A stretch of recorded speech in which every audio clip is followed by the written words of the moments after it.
way for me to kind of get unstuck, let's say, from the music business world was to read a couple of those books that I can mention if you want later when we dive in more into things. Yeah, that would be great. And that's something I try as well, is like, there's a lot of great music business classes here, and I've had the chance to take a couple, and we have some really good textbooks. So I would say to everyone, like, don't hesitate to check out on Amazon these Berklee books or other music business books, and that'll come in really good. It'll be handy. Oh yeah. Yeah, but I'll get into that later. So just kind of want to like talk about your beginnings and everything. And yeah, please feel free, everyone, write in the chat. We're gonna get to questions probably around 1:40, but yeah, please feel free to write in the chat any questions. So a lot of us in this are international students, a lot of the people here. We found a lot of different paths into finding Berklee. And I do think, like, picking music is a pretty big choice to pursue and study that 100%. So knowing that you grew up in Italy, like, what were some of the crucial moments for you that led to that decision? To study at Berklee or to do music? Yeah, to just like go completely 100% for music. I'm assuming that's kind of what all of us have to do before choosing Berklee. Right? Yes, absolutely.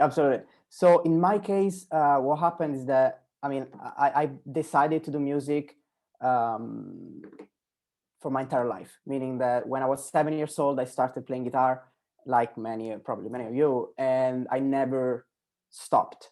Like, all my friends were playing football, of course, in Italy, and I was playing football, but then I decided to stop to keep going with music. Everything, even me picking the high school, I picked an high school that would allow me to do, 2 conservatories, and then to keep doing my band, playing around Italy, plus, my whatever rock private instructor and jazz, whatever I was doing at the time. It's not all at the same time.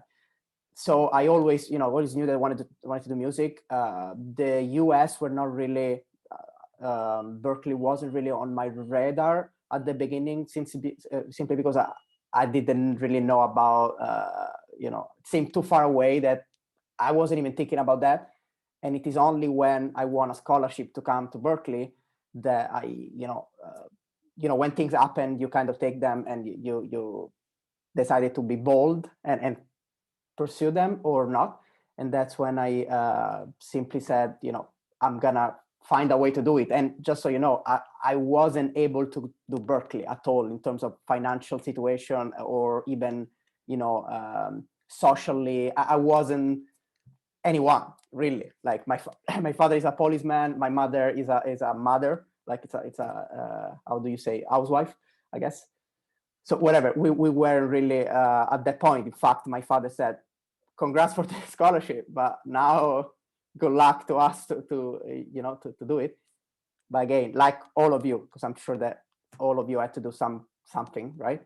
So I did another audition. I won another scholarship. I found someone to host me for free throughout my entire Berklee career. So I never paid for 1 cent of rent or food or any accommodation at all for 4 years with someone that I didn't know at all. Like, I met this family when I arrived in Boston, and when I flew for the first time. And so from like kind of 2 weeks of hosting me became almost 4 years. So you have to find your ways, I guess. But yeah, so that the US kind of side of things arrived when I attended this festival, and then I won a scholarship. The music side, I knew it, I always done that, and I always knew that I wanted to do that for my entire life. Yeah. And yeah, it's crazy to think about, like, the kind of steps and just wild things, who and what you're doing in your life that can lead to big decisions like Berklee and actually going. I saw that, like, you had like a family band in Italy, and then you also had this mentor from Senegal. Yes. And I feel like those things are probably pretty impactful in your life. Yes, that was the most impactful musical moment that led me here. Otherwise, I wouldn't be here, for sure. So knowing that, like, you had this kind of mentor, and then would eventually like orchestrate for Marco Beltrami and everything, You know, whether it was the mentor from Senegal or Marco, how would you maximize your experience with mentors? So with this, you know, the Senegalese composer and guitar player piece, Diouf, that was a very, very, very different experience that I, you know, ever experienced everywhere else in the world. Like literally, I've been in Italy, in the US, in Boston, and that one was a completely different thing that will never happen to me again in my life. So the example I always give, because that's what I was feeling while I was doing that experience, was the Karate Kid. You know, the original Karate Kid, where there's the kid, and that was exactly what happened. And again, to me, it was a dream. To me, you know, it was a real dream, because this guy's a real genius. He doesn't read a note of music. It's not at all, you know, schooled in music, but it's one of, you know, those real, true, you know, musical talents that wakes up at 5 a.m. and plays all day long, even though sometimes he, you know, he didn't have even the money to kind of, you know, support himself. You know, was one of those true musical talents. And in fact, that was all for free. Like, he didn't ever ask me for, like, I tried, of course, because I was, you know, doing guitar lessons for my whole life. So I always tried, but he would get offended. You know, and so basically that happened because I used to go and see this guy play with a band near Rome all the time. They were kind of famous because of the genius of this guy and another African singer. They were really good at doing that, you know, rag music and African music and anything from the Black culture. They were really, really talented. And so at some point, this guy asked me, why do you always come? Do you want to play something with us? You know, whatever. This conversation started. And then he said, you know what? Why don't you come tomorrow at my house at 6 a.m.?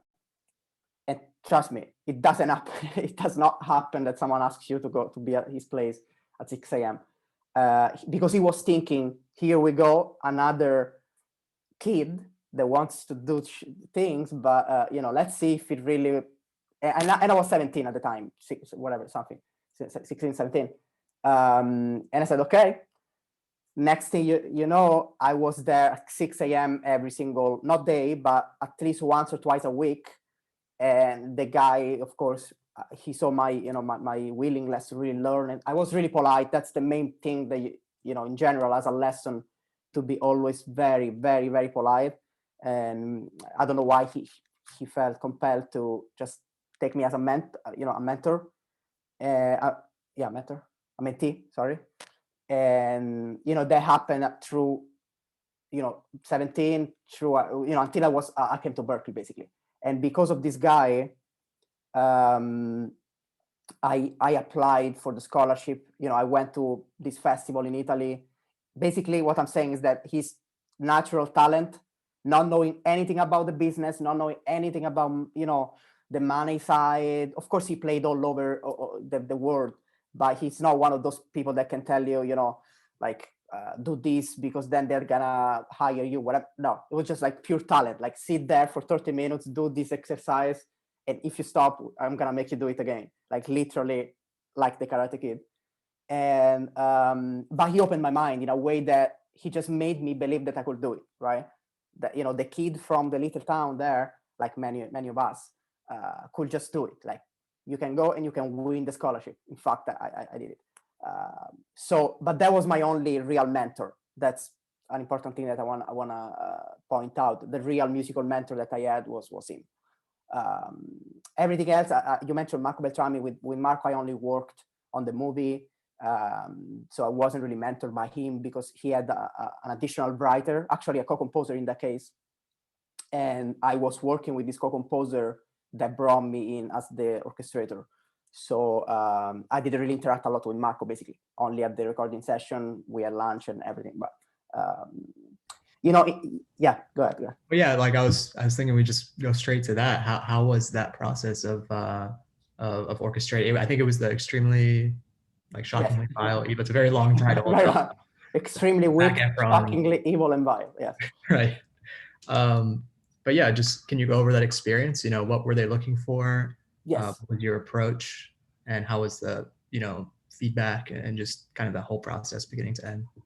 So that thing happened, and actually, I know one of your next questions, so I will shortly say what you'll ask me later, so I'll respond later. Anyway, I was in the room, like many times people say at Berklee, teachers say, you have to be in the room, you have to be in the room.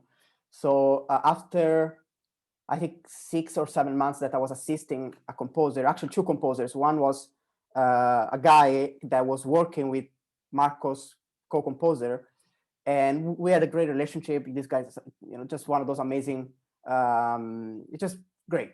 And I was also not working full time for him, so there was really, nothing. He wouldn't add any reason not to ask me that question. And the question was, Marco needs an orchestrator.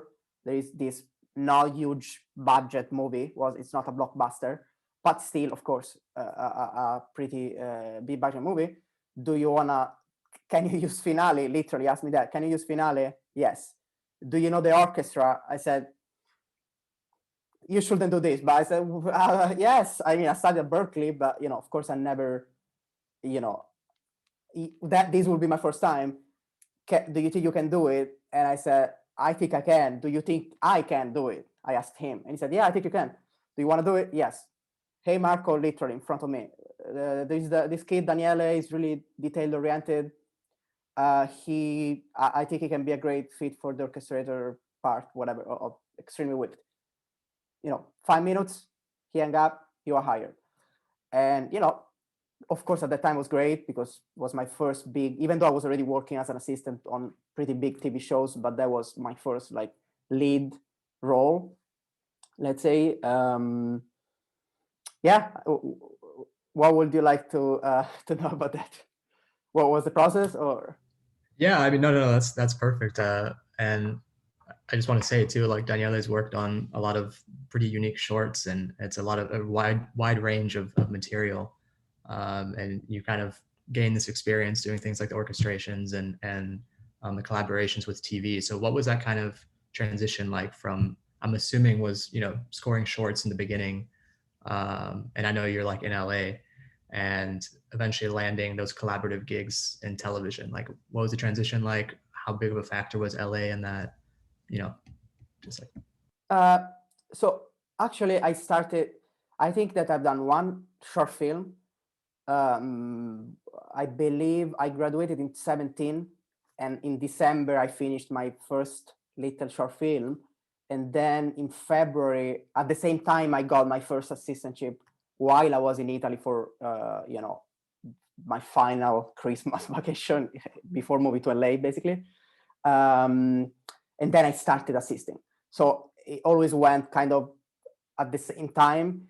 It was more of the opposite of what you just mentioned, which is I was assisting a lot, which is great for some ways, but also, in terms of creativity, not always, because you have to assist the composer, and they don't always allow you to, or simply there isn't always something for the assistant to do at the beginning, especially, and you cannot expect to. There are all kinds of situations in LA. There are people that come in the first day, and the second day they're already writing. It really depends on the composer and the team, what's happening in their lives. Of course, if you happen to be in a room where they have 500 TV shows, then you might be writing sooner. In my case, anyway, I was always really focused on trying, to start my own little things.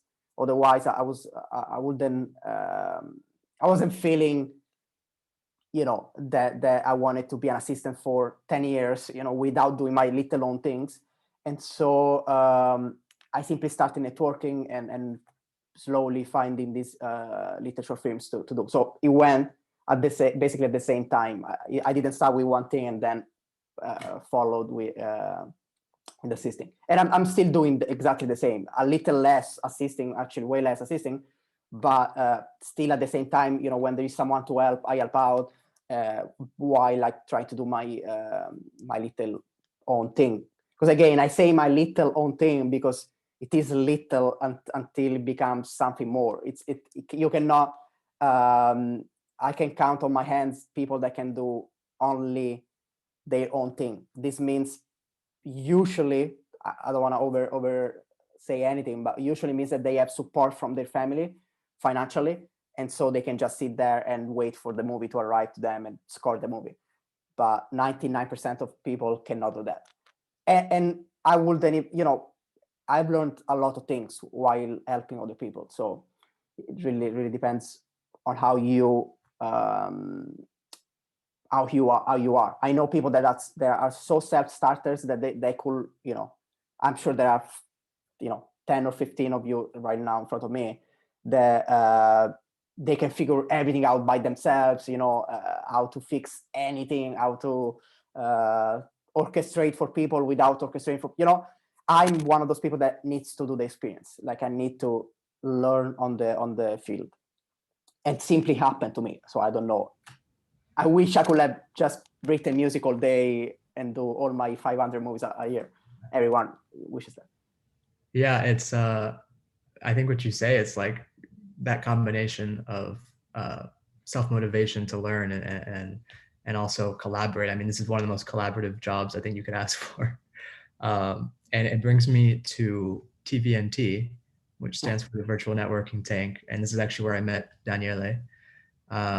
It's an amazing tool that I think, we talk a lot about networking on many of these meetings.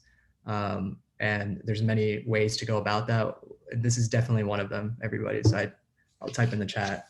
But yeah, can you talk about this platform you started? I think it was in the initial months of the pandemic. Just what is it? And why did you make it? Yes. So as I was mentioning before, I love anything that's business, negotiation, and anything on that. I always loved it. Like was one of those things that was in me for forever, as opposed, for example, as technology. Like I wasn't one of those Berklee students drawn by technology, drawn by learning about things in terms of tech. I wasn't, but I always loved the business side. So during the pandemic, since simply like I had the need, and I saw everyone else in LA having this need of keeping up with the meetings, the coffee meetings that were all canceled. Like I went to Sundance in 2020 and I met hundreds of people, amazing people. We scheduled 10, 15, 20 meetings after a lot of work of following up, refollowing up. And then they got canceled because of COVID 10 times. And so at some point in March, I simply said, you know what, I cannot keep going like that. And people around me were all stressed out because they couldn't keep the networking going. And again, I kind of don't like the term networking, even though I put it in the name of the platform, because networking seems like this, I don't know, this big thing that I don't know. I like more the word connecting, or just connecting, because if you don't connect in LA or anywhere else, you really can, I don't know how you're gonna get anything done. It's impossible that someone will ever call you if you don't know them personally on a face-to-face situation. I mean, a lot of things happen through emails and through, that's all fine, but to me, the face-to-face interaction is what gets me the jobs, or what gets me to really create a connection. So I started looking around. I didn't want to do anything on my own. I wanted to find another tech or platform and then do events in there, or one event. And then, I was kind of, I don't know, those big companies, they were like asking me $5,000 for one single event, or they were not responding to my mails because I was a small fish, right? When you ask a corporation, can I do an event on your platform? They don't care. They really don't care. So basically, they kind of pushed me in a negative way, in a sense, because I was like, I'm not gonna give it to them, give this win to them, meaning that I want to do this thing and it's really important and I see really a future for this thing. So I'm not just gonna sit here because they said no, right? So I decided to hire a team of programmers, actually from my own, I went to the elementary school with them in Italy. I asked them, am I like dreaming this? Am I inventing this? Is it even possible technically? Because I had an idea. And they said, yes, it's possible, blah, blah, blah. So we did. In 1 month, the platform was up. And basically May, they started working. Of course, I told them every single thing to do. Like, I want this button here, I want this thing here, I want this to do this to do that. And in June, we did the first little test with a couple of people. And at the end of June, we did the first event. And now we did 15 events.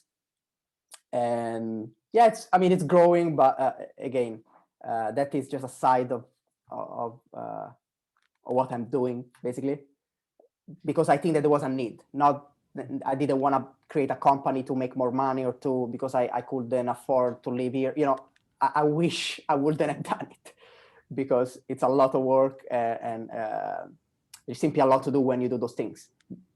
Yeah, and I really love that it's like these 30-minute sessions and you get the one-to-one, the face-to-face. I mean, I think there's some statistic that's like 34% of collaborations that continue are begin with face-to-face interactions. And there's nothing wrong with cold emails and using Instagram, but I think this platform is like what I've been looking for during these months of very little interaction. I think it's very cool that you founded it. So I see many of the gigs that you've landed, probably through these connections and everything, have been in television, and we know that like deadlines are more real in television than any other like scoring kind of situation, probably. So when you're writing music for these shows, I always like to ask, like, is your composing process planned? Is it instinctual? Is it a blend? Like, what is that kind of that mix when you're writing? Okay, so at first I really want to say, just to keep the situation really real, that I just started 3 years later to write on one of the shows. So just so you know, at least I hope that this gives you a perspective and a how do you say, just a positive look at what's the future. That doesn't have to be that you come to LA and if you don't find the gig right away, you have to give up. The problem is that people give up. So I just started on one of the shows to write a little music, not half the show, one of the shows, the whole show, like people say. But I can answer the question. What's the process on the beauty of those TV shows, or at least these that I'm working with for the CW, is that we are on the 3rd season, and I worked on those since day one, like literally since the pilot, on all of those shows. And so the beauty is that I really know, most of the sounds I created them myself. So the template I helped all, that I was there for the whole process, and I used to temp for the shows, meaning that I will get the episode, I will temp it with the composer's music so that he wouldn't have to start from scratch every single time, but he had already all the cues set up where they needed to be, and just open the session of that particular cue. So I really knew the music, basically. And also the template helps. It's not like starting a composition from scratch, or with the sounds and with the ideology of the TV show. In this case, when I get anything, it's already in that world, right? It's already, the sounds are there. I know what the show needs, because that's the music. That's all this the same, like all the shows that we watch. And then I just have to do basically what the show needs, and that particular scene. And the beauty also is that they temp, the editors, they temp the whole show before they send it to us with the show's music already. So you kind of already have, that little minute or 2 minutes, you have it outlined so well, basically, that after we go through the episode ourselves as a composer, I don't want to say it's easy, because it's never really easy, but it's not like writing 2 minutes of music out of the blue, just like that. I'm not sure if you wanted to know more specifics about the process of, with the composer, or I don't know, anything. No, sure. I'd love to hear it. And it's CW. They really do like crank out things quickly. And what would like I guess one cue, if we could break down that process of what they're asking for in the show, just beginning to airing. Okay, so with this particular team, it is I guess a bit, I don't want to say strange, but in a nice way, because they spot the episode. Most of the times the main composer is not even there. The editor, really trusted music editor, and the editor of the show, and I guess the producer. I don't know who spots the episode, because sometimes they change. Sometimes it's the editor, sometimes it's the producer, sometimes it's the showrunner, and they do a great job, because the music editor will send us the spotting notes with any notes that are really important. Sometimes, but the main composer, it's so great, so good at doing his job, that he could write the whole show without any notes. He knows the music, he knows the showrunner so well. They have been working together for 20 years, that he could write the whole thing, and most likely they will not even send one single note to him or change, which is, it's not the custom. Like, a lot of people get really stressed out because they get so many notes, so many changes the day of the recording, whatever. In our case, and we're never, just one show for CBS once with this composer, we will get a lot of notes the day of the dub stage, but that was more of a personal thing with the producer. I don't know, it was more just to make us do something, not because the music had to be rewritten. Again, on those particular shows that I work on, the music is really, really has an identity in a way, even though it's for TV. And so it never happens that they just say, "Oh, rewrite the whole episode," because the music is so always similar, and so in that world, let's say, that it would be impossible that we do something so different that or the composer does something so different that they ask him to redo the whole thing. So there is a lot of trust in this main composer. So the process is this: like, we received the spotting notes. I usually temp the episode, so I still do that. I temp the whole episode so I re-temp it, because the editor temp it, not the music editor, the actual editor, while they cut the show. Then, just because sometimes it's not great, we re-temp it one more time with our own, of course, the music for the show, but the way us as musicians see it, right? And then from there, we set up all the sessions for the whole episode, and meaning that if I put, let's say, 1M1 on whatever this particular spot of the movie, and the main composer likes it, he says, "You know what, this 1M1 that from episode 0, whatever, from episode 1 of 3 years ago really works. Let's open that up and fix that, and rewrite something from there." So that's usually what happens for every single cue. Sometimes it's completely new. Sometimes you would, don't start from anything. But again, I just started as a writer. I just started, so I cannot really say a lot about. It's basically still a lot the main composer doing everything, with a couple of other older composers that he works with since forever.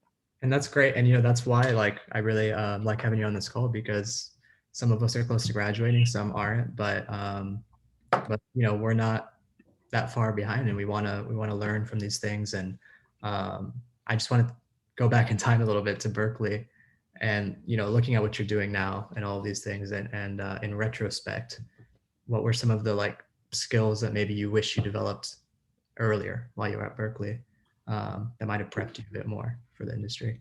Good question. So definitely libraries and plugins, learning more about those. As I said before, I wasn't drawn by the word a lot. Also because I switched to film scoring while I was at Berklee already. So I did 1 year of jazz guitar, and then I switched to film scoring. So I wasn't one of those people that comes with 5 years of passion for film scoring and technology and music, about film music. So I remember when I arrived to LA, I learned a new word about libraries, plugins that I had no idea, because at the time we were using Vienna ensemble instruments, and there isn't one single soul that uses Vienna ensemble in LA, not even one person. And so I was like, I only know how to use that, and everyone would look at me like crazy, because that's not even mentioned in in real life, using those kind of things. But that was my fault, to be honest, because I also know a lot of Berklee alumni from my same age and my same level, and they knew all about it. So YouTube is your best friend. So I just wasn't drawn by that. I just couldn't care less about going to YouTube and learning about that. Of course, if I knew more, like if I knew that in LA no one would use Vienna and ensemble, maybe I would have done more researches. But that's why I did an internship, and that's why that was important. So definitely tech and libraries, that's very important. Like, I can only tell you this: if you know all about technology, you have 80% more chances to get in a better room in LA than someone that doesn't. Simply because, unfortunately, that's what they want you to do at the beginning. They want you to fix whatever is broken, whatever, they want you to do the tech things. But, there are so many great stories of people doing the tech stuff, and then after a while started to write. And if you can be smart about that, that's important. And then I would say I wish there was more of a talk about negotiation again. I always loved it. One more time, but it's important. Like, I remember when I got my first gig or couple of gigs, I was in a way able to simply not get screwed. I would say, sorry about the word, but I also know a lot of people that come to LA and they accept anything that is given to them for $10 an hour, $15 an hour, when they could have simply asked for way more and get it. And that's what happened to me several times. Sometimes you have to do the job and kind of get what they give you. But one thing is doing it for the sake of doing it, and one thing, because you want to do it, and another thing is doing it because you don't know anything else. So it's really, really important to learn a little bit about negotiation, money, even business, a little bit. No, I'm not saying you need to know all the contracts. It's not about that. Also, because when you go fresh graduated from Berklee or any other school and you approach a composer, you always have to be a little bit careful, because they know that you are another one of the 2,000, film alumni that comes from all over the US or the world. So they never want to hear something like, oh, but business or but negotiation or but contracts. You have to be careful. But when they propose to you something, you also need to know simply, I've heard that that's what assistants are getting. I've heard that that's what, just again, remember always to be really, really polite. But that's one thing that I wish more people knew. Not necessarily me, but more people knew. And I wanted to mention the Teammates. Do you know the group Teammates on Facebook? It's a group specifically for assistant composers, aka anyone that is fresh graduated and has to start somewhere. And it's a great group where you really can learn a lot of those things that I didn't know, you probably don't know, and no one can know if you don't ask the right people that honestly can say, yes, this is a good deal, no, it's not a good deal. So yeah. No, thank you. That's great. I'm going to ask one more question from myself, Sure. and then I'll open up to the chat. But this is more just about the industry at large. I do think it's like we're seeing it change pretty drastically, like every year before our eyes. And when we graduate, when we get out, it might be very different than right now. And so, what makes you? It's a twofold question, but what makes you kind of nervous about the future of media content consumption, and also like what excites you about it? Good, very good question. I mean, nervous, but that's, I guess, pretty normal and clear, is that, you know, all those streaming platforms are not paying the royalties. And so just because my experience so far has been with network TV, where not for me, because again, I just started, but there are a lot of money in royalties, a lot, really a lot. And so it's really a good chunk of the composer's income, right? So of course I'm a little scared about all those streaming services not paying enough royalties or not paying the real amounts. But I'm also sure that we as a new generation, we will find our own ways to do things. It's not gonna, maybe it's not gonna be earning, you know, thousands of dollars in royalties. Maybe it's gonna be another TikTok, whatever.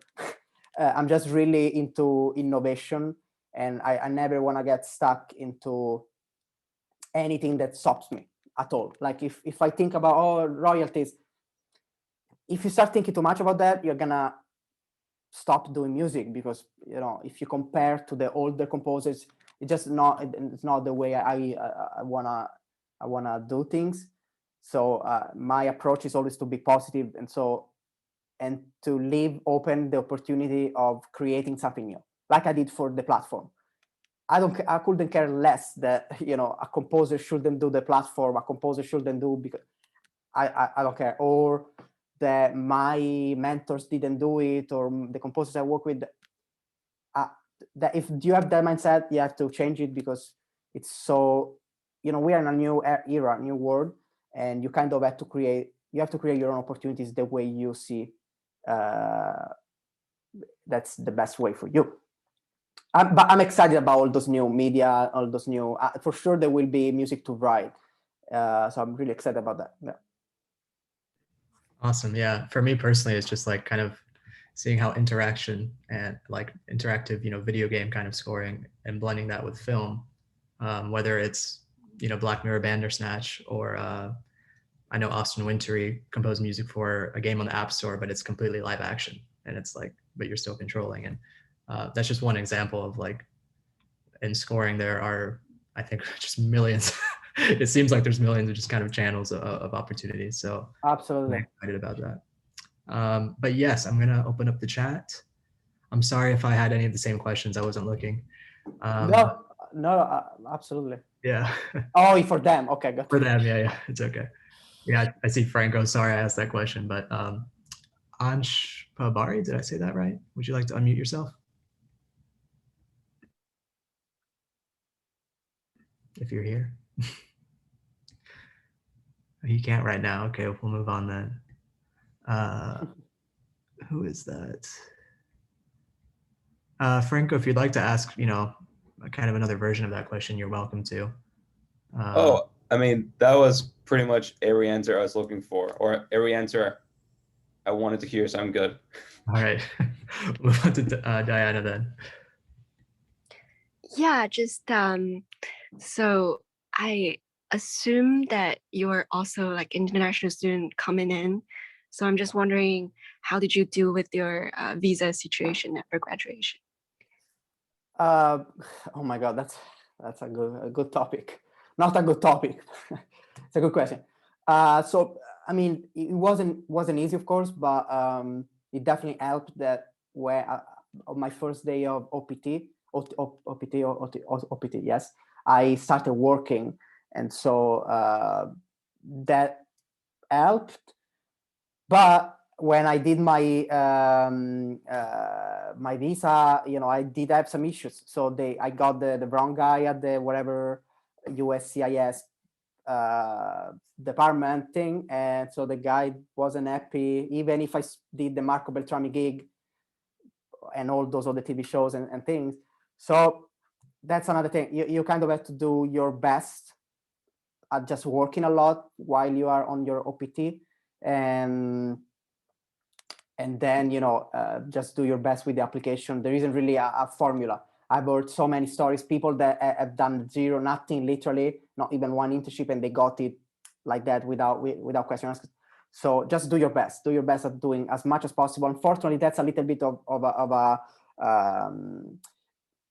we have this little bit of a deficit as international students that we have to stress out about doing as much as possible. Otherwise, they kick us out, basically, the Department of Immigration. But it's also my strength. That's also your strength, like that we are so focused that we gotta do something. Otherwise, we have to go home. So if you want to stay, you just find a way to be in the room, to do things, and at the same time, don't stress too much about that. Otherwise, you don't want to ruin your experience.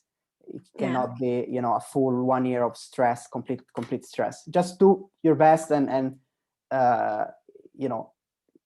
it doesn't, you don't have to do the Oscar nominated movie to get an artist visa.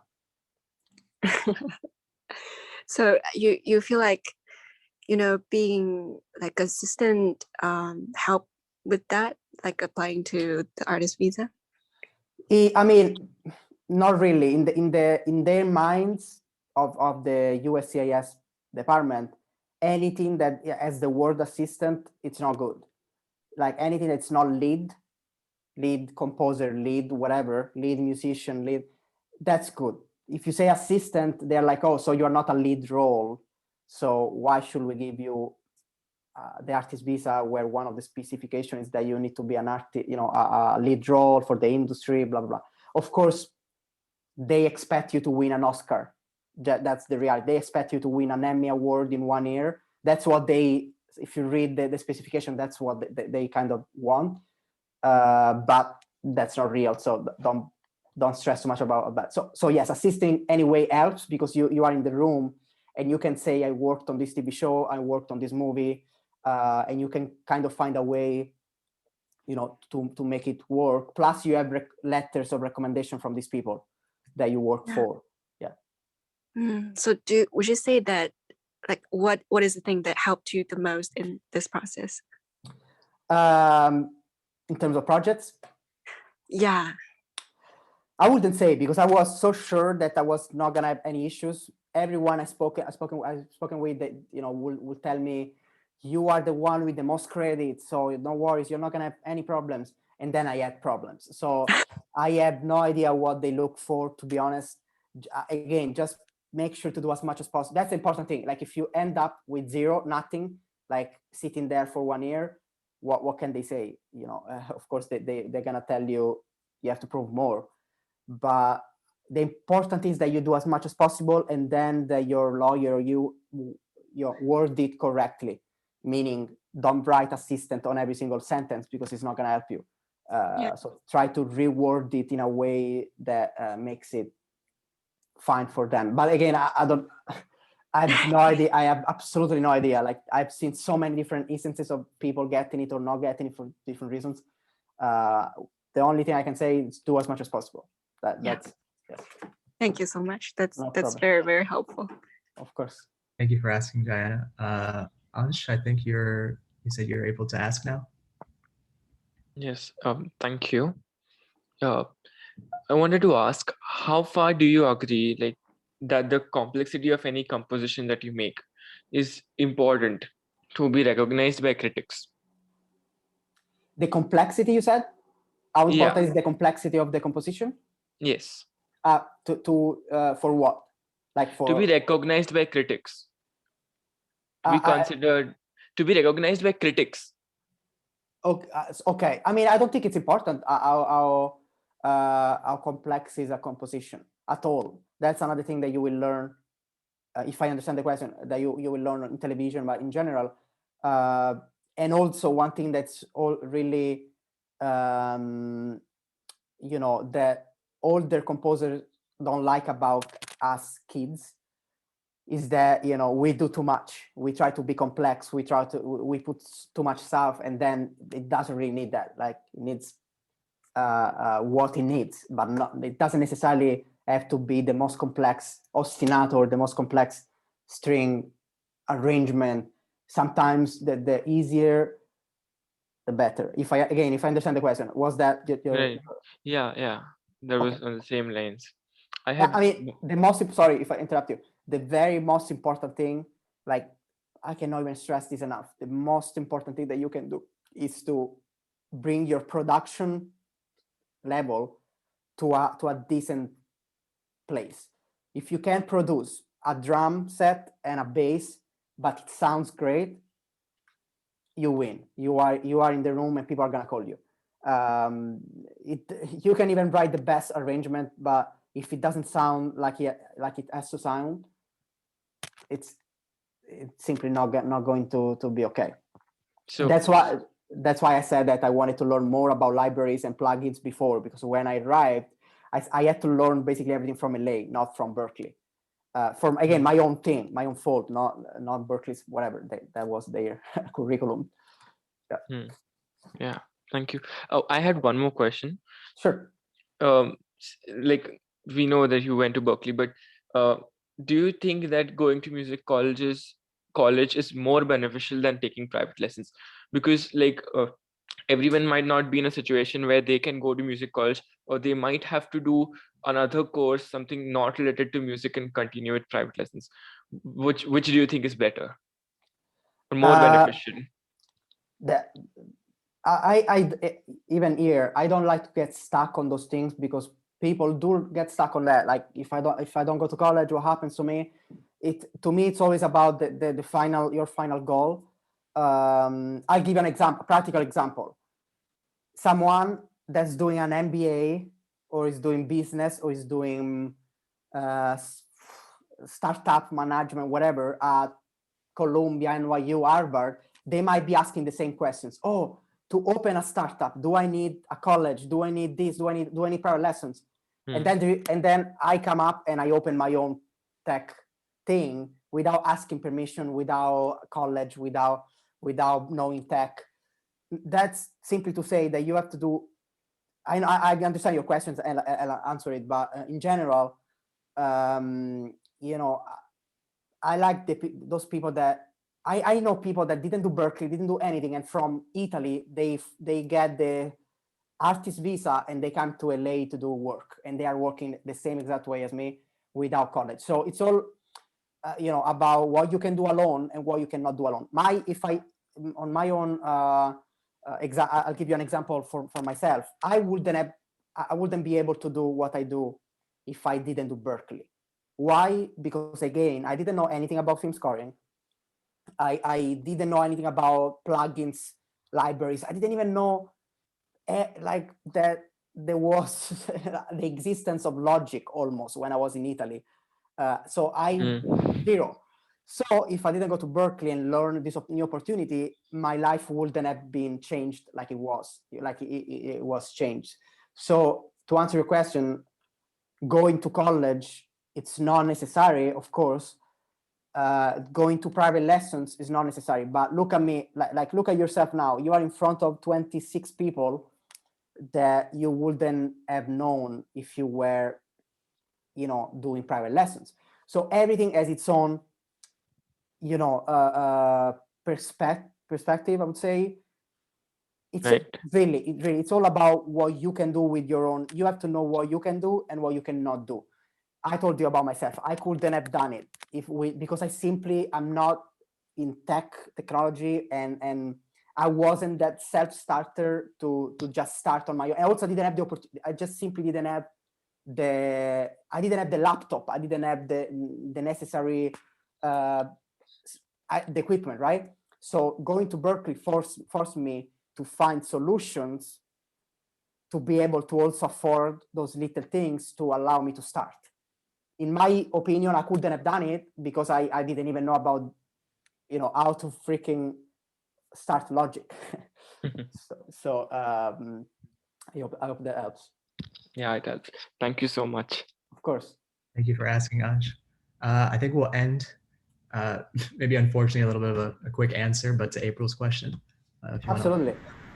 Hi, thank you for being here. This was wonderful. So I was wondering if you had any tips or tricks on how to promote yourself as an orchestrator and not just a composer, because I'm definitely interested in that path. So how do you kind of keep yourself in that path while also maintaining your original composition? So if you want to be an orchestrator, you have to, of course, do orchestrations. I know it's kind of the easy answer, but what I'm trying to say is that if you put yourself out as an orchestrator, people will see you as the orchestrator or an orchestrator. If you put yourself out as a composer, you are going to be seen as the composer, but your musicians friends are not really going to care that you are a composer, meaning that, you know, usually what happens that if you want to be an orchestrator, it's actually easier, I would say, to promote yourself, because you probably have a network of orchestrators, or composer musicians around you, and those composers will need an orchestrator. Most likely, all those composers will probably not need another composer until they have a big project to allow you to be an additional composer or something. So the important thing, and I've learned it on my own skin, is that, for example, I don't want to be an orchestrator. That's not what I want to. It just happened, and so I of course, God took the gig, and I will today as well. But I that's not what I see myself doing. So I don't promote myself as an orchestrator, because if people see that you do too many things, or they don't see you focused. But even for actual directors, producers, if they see that you are an orchestrator only, or you're trying to do so many things, then they might fear that you cannot bring the composing gig to a final step. And that's all, of course, in their mind. It's not that you cannot do it. Of course, you can do it. It's just you have to be careful. What do you promote yourself for? As an orchestrator, again, there are, trust me, any short film, any little project, if you ask them to be an orchestrator, they will most likely say yes, because it's a huge help for everyone. And so starting to do your little short films as an orchestrator as well, that will help you slowly. And then if you get into a room with composers, just you have to tell them, politely, after a while, again, without pushing it too much at the beginning, but you have to make them aware that that's what you want to do. Otherwise, they just think that you are either an assistant forever, or that you want to be a composer like everyone else, and so they will never give you a chance. I mean, I'm just speculating here, but the easy answer is, if you want to be an orchestrator, just tell everyone that you want to be an orchestrator. Got it. Thank you. Of course. Do you mind, guys, if I take a quick, talking about promotion and things, a quick video of picture? We actually are recording right now, so I could always send that to you later if that works, but feel free. I mean, I think. Sure. No, this is just for posting, not for rewatching. Let me, if you don't mind. I mean, if you mind, I can totally. Everyone okay with that? All right. Okay, 1 second.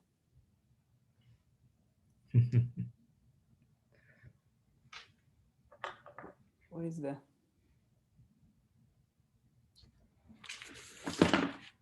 Thank you. If you have any other questions, feel free to. Yeah, does anybody else have questions? I have some time.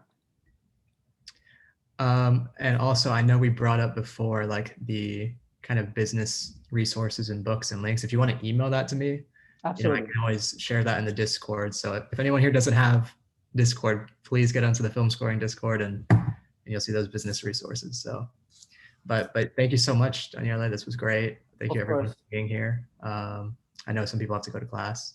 Absolutely. But yeah, if anyone does have a question, let me know. I can email it to them. I can send the Discord link. 1 second.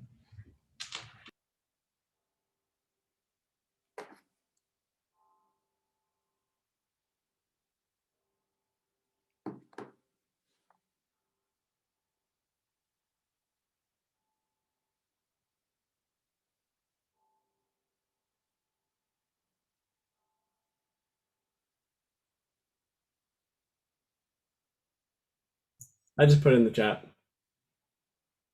Thank you. I was about to ask you to do that. Yeah, I got Anyway, you. so no questions. We're all good. All right, everybody. Have a great rest of the week. Bye-bye. See you guys later. Thank you. Bye-bye. Thank you. See you guys. Have an amazing day.